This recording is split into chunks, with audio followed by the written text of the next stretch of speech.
ومن اخراج احمد شفيق. يا عم ما تودناش في ده، الله يكرمك. ايوه هو ده، هو ده يا سيدي.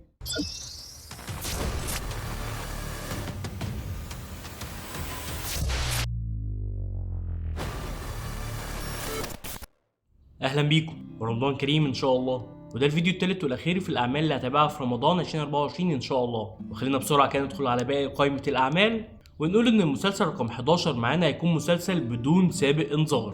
المسلسل من بطوله آسر ياسين وعائشه بن احمد، من تاليف ألما كافارنا، واسف لو بقول الاسم غلط طبعا، ومن اخراج هاني خليفه. وبيتكلم المسلسل عن حاجه انسانيه وهي الاصابه بمرض السرطان. ربنا يحفظكم كلكم ويشفي كل مريض باذن الله من المرض الخبيث ده.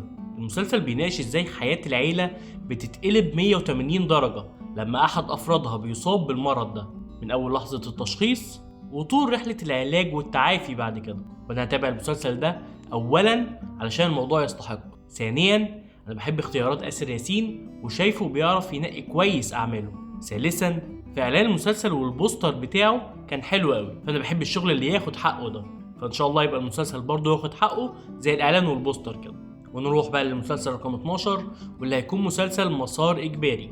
وكل اللي مستني اشوف علشان المسلسل ده هو ثنائيه عصام عمر واحمد داش، الاتنين اختياراتهم كويسه بشكل كبير. فهل لما يتجمعوا في مسلسل واحد واضح من احداثه انها مش هتكون كوميديه، هل هيقدروا يشيلوا المسلسل ده فعلا ولا دي خطوه تسرعوا فيها شويه؟ لكن بشكل شخصي فانا اتمنى لهم التوفيق بصراحه. المسلسل من تاليف امين جمال معلش، ومحمد محرز وباهر ديودار، ومن اخراج نادين خان. ونحاول نلطف قائمة النهارده بقى كده بمسلسل خفيف، فنقول ان المسلسل رقم 13 في قائمتنا هيكون مسلسل لانش بوكس. المسلسل ده اعتقد لو كان نزل بره رمضان كان ممكن يتشاف احسن من كده، لان في زحمة وزخم الاعمال الرمضانية في موسم رمضان صعب ان حد هيركز معاه ومش هتكون نسب مشاهداته عالية كفاية، لكن انا هديله فرصة ونشوف. المسلسل هيكون من بطولة غادة عادل وجميلة عوض وفدوى عابد، من تأليف عمرو مدحت ومن اخراج هشام الرشيدي. استرها يا رب.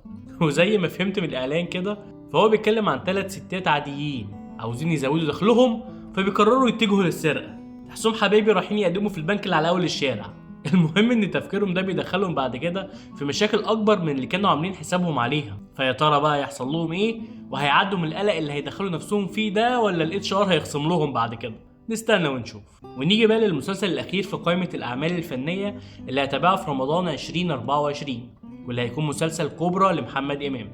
المسلسل ده لما شفت الاعلان بتاعه انا ما فهمتش انت كوميدي ولا اكشن، ولا اكشن ملمس بكوميدي، ولا كوميدي بالطحينه باين.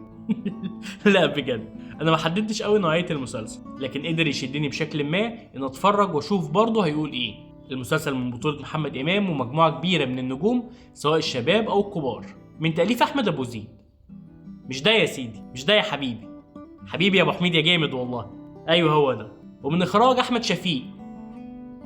يوه بقى يا عم ما تودناش في ده، الله يكرمك. ايوه هو ده، هو ده يا سيدي.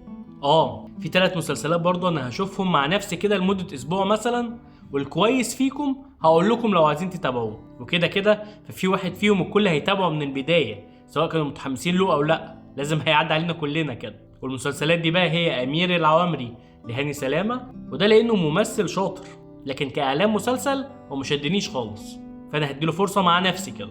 والمسلسل التاني هو فراوله لنيلي كريم، برضه لما اتفرجت الاعلان بتاعه ما استظرفتش الموضوع خالص وما توقعش انه هيشدني اكمله، فقلت ابقى اشوف منه كام حلقه ورا بعض ونشوف هيقول ايه، لكن مش لدرجه ان نتابعه من اول يوم يعني.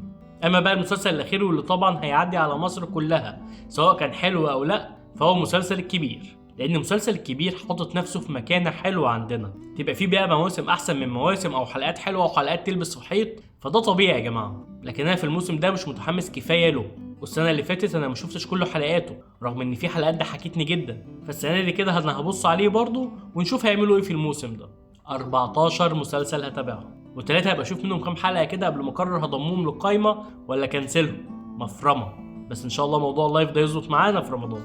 اخر حاجه بقى انا عاوز اتكلم عليها هو برنامج رامز افندي جلال. البرنامج اخر كام سنه بقى ممل جدا وافكاره وتنفيذها بقت تسد النفس. كنت بحب برامج رامز ايام قناه الحياه بصراحه اكتر، واعلان برنامج رامز السنه دي نزل واللي شكله هيجيب فيه 2 من المشاهير يكونوا قافشين على بعض ويقعد بقى يسحلهم في مقلبه عشان يشوف رد فعلهم سواء على المقلب او على تواجدهم مع بعض. وبمتابعه سريعه كده لردود الفعل على تويتر، فواضح ان الموضوع شد الناس اكتر من سنين فاتت. فبالتوفيق يا عم رامز، وبقيت مطوى وغز الناس بعد كده.